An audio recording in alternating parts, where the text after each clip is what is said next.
All these images you'll see today they're of the Houston area, taken by my colleagues when I worked at the Houston Chronicle and with the people I work with today in the nonprofit advocacy world.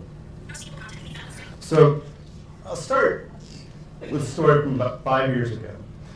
The Environmental Protection Agency was holding a public hearing on a new proposal at a community center in Galena Park, not too far from here. There was not an empty seat in the room, despite being in the middle of the workday. That was because the proposed rules included the first federally mandated air quality monitoring at the fence lines of oil refineries for cancer-causing benzene. For hours, the people of Galena Park, Manchester, and Pasadena told EPA why they supported the proposal. They noticed certain things living near oil refineries. There was the mysterious white ash, of course. It dirtied their cars, their windowsills, their playgrounds. Even if they removed the dust, it returned. They had seen industrial explosions shake windows and blow open doors. They had seen too many family members, friends, and neighbors with cancer. What they could not see was the benzene escaping from the refineries into the air they breathe. The proposed monitoring would make the invisible visible. They would finally be able to see the threat to their health and act on it. In response, industry lobbyists told EPA that the plan would be too costly and provide few public health benefits.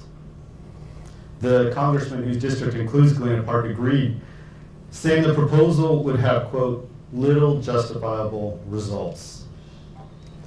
Something about the phrase, little justifiable results, troubled me. The words lacked compassion, empathy, and understanding, and they came from an elected representative. For decades, the builders and boosters of Houston have dismissed dirty air as the unavoidable byproduct of economic growth. That is simply not true, as Pope Francis writes in Laudato Si. Human beings are creatures of this world, enjoying a right to life and happiness, and endowed with unique dignity. So we cannot fail to consider the effects on people's lives of environmental deterioration, current models of development, and the throwaway culture, Pope Francis writes. His encyclical appeared 10 months after the Galena Park hearing, and it moved me. Like many, I often thought only about climate change and air pollution and how it affected me. And I always think about how my actions and consumption affected others and our common home. I had covered the hearing as a Houston Chronicle reporter, a profession that suddenly felt confining.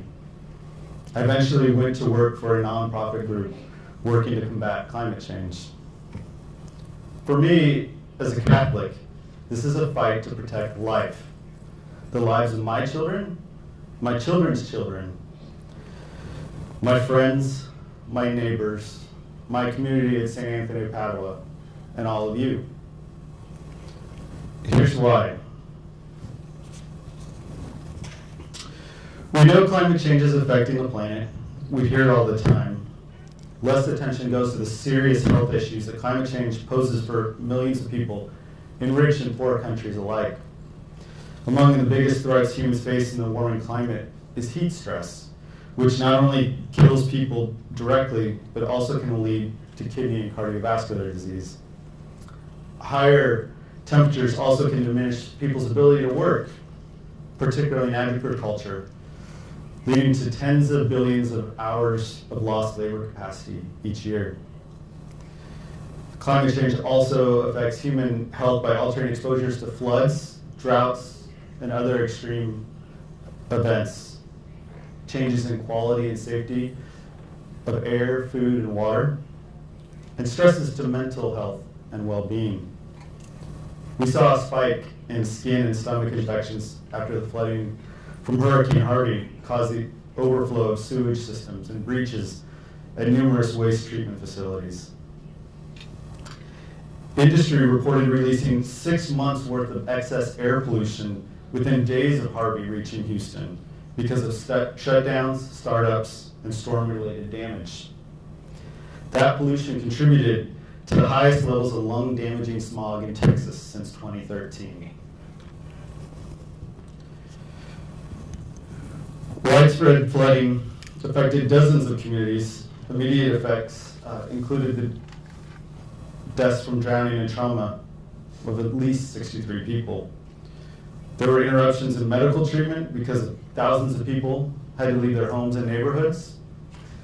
Hospitals faced critical shortages of power and essential medications because of the inability of suppliers to make deliveries.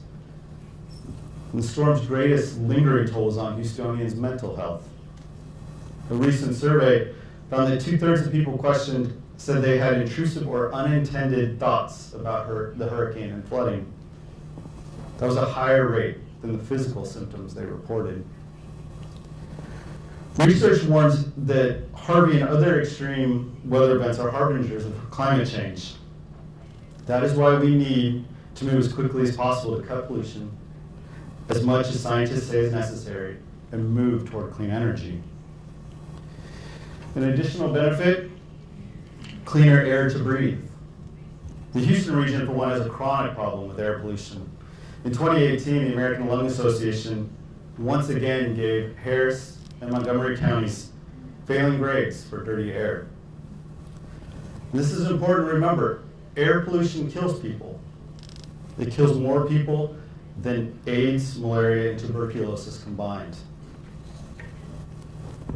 This family lives in the shadow of a refinery in Manchester. Again, just a few miles from here. This is Rosa, her mother Natalie, and her father Mike. In the picture frame is Rosa's sister Sierra. Doctors diagnosed Sierra in September 2015 with an aggressive form of kidney cancer. She died almost to the day a year later. She was 3 years old. People here get hit upside the head and they still don't know what to do, Mike says of that air pollution in Manchester. I need to get Rosa out of here. The cause of deadly air pollution, as we know, is the burning of fossil fuels, which generates soot and other airborne particles that hang in the atmosphere. For example, every year that the coal-fired W.A.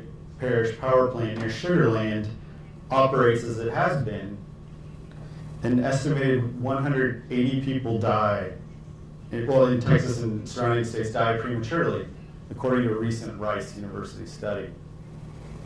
The plant was one of the nation's leading sources of harmful sulfur dioxide in 2017. Coal-fired power plants also emit mercury, a powerful neurotoxin. Babies and children are particularly vulnerable to the health effects of mercury.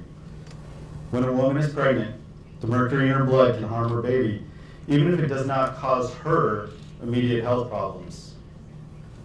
Mercury easily crosses the placenta and it concentrates in a developing baby's blood and organs, including the brain, where it can disrupt the growth of that precious organ. Hundreds of thousands of newborns in the U.S. every year face the risk of learning disabilities and loss of IQ due to prenatal exposure to mercury. Scripture plainly teaches us that life is sacred. We are called to protect it at every stage. The unborn are some of our most vulnerable members of society. We must protect them and all future generations and ensure their right to an abundant life. Although the numbers continue to decline, we still lose far too many unborn children in the United States to abortion. However, few realize that each year we also jeopardize the health and well-being of millions more children through climate change and toxic air pollution. The bottom line is it affects all of us. So how do we get our Catholic communities to understand the connection between protecting life and combating air pollution, and other destruction to the environment? The answer is complex, but it starts by sharing what we've learned here today. That the air we breathe in our common home require protection. That said, we must do more than just provide information, as Pope Francis writes in Laudato Si. We must assess the impact of our every action and personal decision on the world around us, he writes. We cannot make choices simply because they are economical or convenient, or dismiss environmental degradation as an unavoidable byproduct, because caring for God's creation is a matter of life. Thank you.